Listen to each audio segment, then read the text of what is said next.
Anda kembali bersama kami di Metro Siang, pemirsa. Sebelum Anda makan siang atau mungkin sudah Anda makan siang kali ini, Anda boleh cek deh ukuran celana Anda berapa ya. Apakah di atas 32, terutama untuk laki-laki.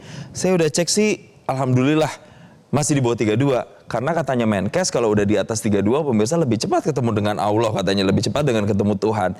Kenapa ya Menkes bisa berbicara seperti itu? Itu ada konteksnya pemirsa. Jadi Menkes Budi Gunadi Sadikin berbicara seperti itu untuk meningkatkan kesadaran masyarakat Indonesia untuk kemudian lebih menjaga kesehatan agar tidak obesitas. Karena dampaknya obesitas itu bisa berbagai macam kepada kesehatan kita. Saya akan ulas lagi pemirsa, apakah celana di atas 32 itu cenderung obesitas atau obesitas. Nah, saya akan ulas dari statement ini nih yang ramai kemudian diperbincangkan di media sosial. Menkes menyatakan, pokoknya kalau laki-laki beli celana jeans masih di atas 32, 33, ukurannya berapa celana jeans? 34 sampai dengan 33, 33 sampai 34 sudah pasti obesitas katanya.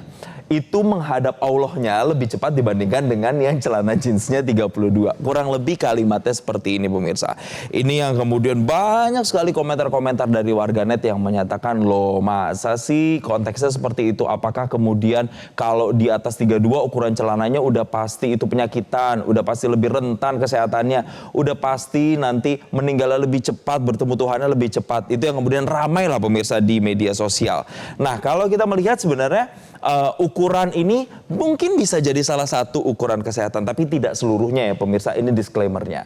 Nah, kalau spesifik berbicara terkait dengan lingkar pinggang. Nah, ternyata memang ada standarnya pemirsa. Dalam slide berikutnya ini saya akan jelaskan. Jadi ini saya kutip ya pemirsa dari Dr. Tan Sotien, dokter dan ahli gizi masyarakat yang menyatakan kalau untuk standar di Asia Pasifik, pria Asia Pasifik, untuk lingkar pinggang pria itu harus kurang dari 90 cm. Kalau wanita itu harus kurang dari 80 cm.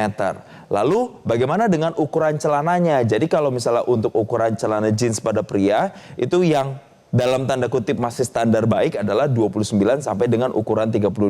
Tapi sekali lagi pemirsa, apakah kemudian kalau yang lebih dari 90 cm dan juga lebih dari ukuran 33 kemudian tidak sehat? Indikatornya bisa lebih banyak pemirsa. Nggak bisa hanya kita lihat dari indikator ini aja pemirsa. Dan berikutnya kita lihat lagi dalam slide berikutnya pemirsa. Sebenarnya kalau kita ukurannya ke lingkar pinggang atau ukuran celana jeans tadi, memang apa korelasinya dengan konteks yang disampaikan oleh Menkes dengan kesehatan itu sendiri? Jadi gini analoginya pemirsa, kalau lingkar pinggang itu besar, ternyata itu artinya kita memiliki visceral fat yang juga lebih besar, yang kemudian ini menumpuk di rongga perut dan mengelilingi organ-organ penting kita pemirsa. Jadi visceral fat itu adalah gampangnya adalah lemak yang menumpuk begitu di tempat-tempat atau organ-organ yang tidak seharusnya.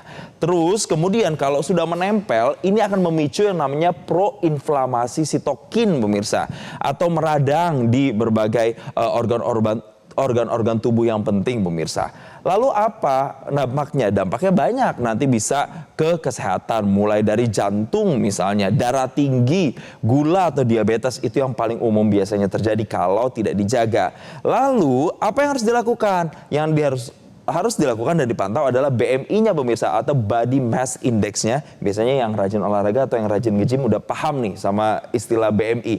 Itu tuh harus di bawah 24 pemirsa. Nah, kita lihat lagi, kalau menurut pernyataan dari dokter, apakah memang ini valid begitu ya. Jadi kalau kata Dr. Christopher Andrian, selaku dokter spesialis gizi, ia menyatakan bahwa obesitas itu tidak hanya dari berat badan pemirsa atau BMI-nya saja, tapi dari komposisi tubuh dan juga dari lingkar pinggang. Laki-laki Asia bila melebihi angka tersebut, maka sudah termasuk obesitas sentral, yaitu penumpukan lemak visceral di sekitar perut yang sangat berisiko terhadap kesehatan. Jadi memang gini pemirsa, gampangnya sederhananya kalau memang sudah di atas 32, memang artinya mungkin ada yang namanya potensi untuk obesitas.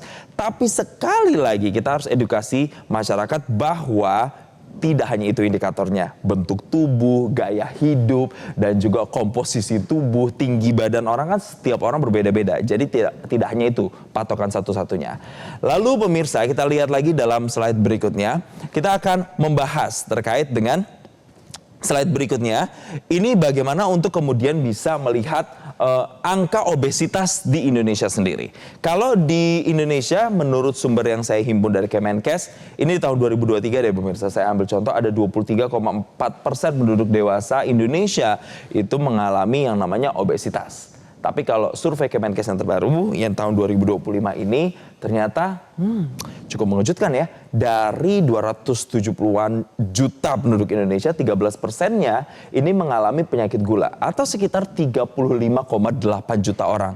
Jumlah yang banyak, ya banyak pemirsa. Artinya ini harus menjadi warning atau peringatan untuk kita semua. Dan bahkan kalau saya boleh mengelaborasi lebih lanjut, ini tidak saya tulis di slide, tapi di keterangan tersebut menyatakan bahwa ini 35,8 juta ini tidak hanya orang dewasa atau usia di atas 18 tahun yang mengalami yang namanya penyakit gula atau obesitas tadi atau dampak-dampak dari obesitas, tapi bahkan juga anak-anak atau yang mereka di bawah usia 18 tahun. Itu karena apa? Macam-macam faktornya, karena misalnya makanan, tapi faktor terbesar adalah makanan pemirsa atau konsumsi gula berlebih dan juga makanan mengandung lemak tinggi. Lalu di slide berikutnya, apa ya yang bisa kemudian dilakukan untuk bisa terhindar dari potensi obesitas tadi pemirsa?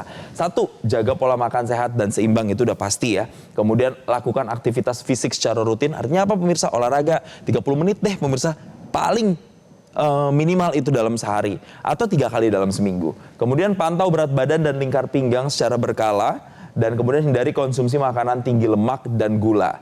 Dan yang terakhir adalah lakukan pemeriksaan kesehatan secara rutin untuk deteksi dini. Ini nih yang penting pemirsa, dan mungkin awareness-nya juga masih agak kurang di masyarakat kita. Kenapa? Karena masih banyak orang-orang yang takut misalnya untuk memeriksakan diri. Tapi intinya adalah pemirsa, apa yang disampaikan oleh Menteri Kesehatan ini adalah sebagai pengingat untuk kita bahwa memang di atas ukuran 33 atau lingkar pinggang yang berlebih itu memiliki potensi. Tapi sekali lagi, itu bukan satu-satunya penentu orang obesitas atau tidak. Dan yang terpenting adalah gaya hidup pemirsa. Dan pemirsa, Metro Siang masih akan hadir dengan informasi lainnya untuk Anda. Tetaplah bersama kami hadir dengan informasi menarik lainnya. Jelajahi cara baru mendapatkan informasi. Download Metro TV Extend sekarang.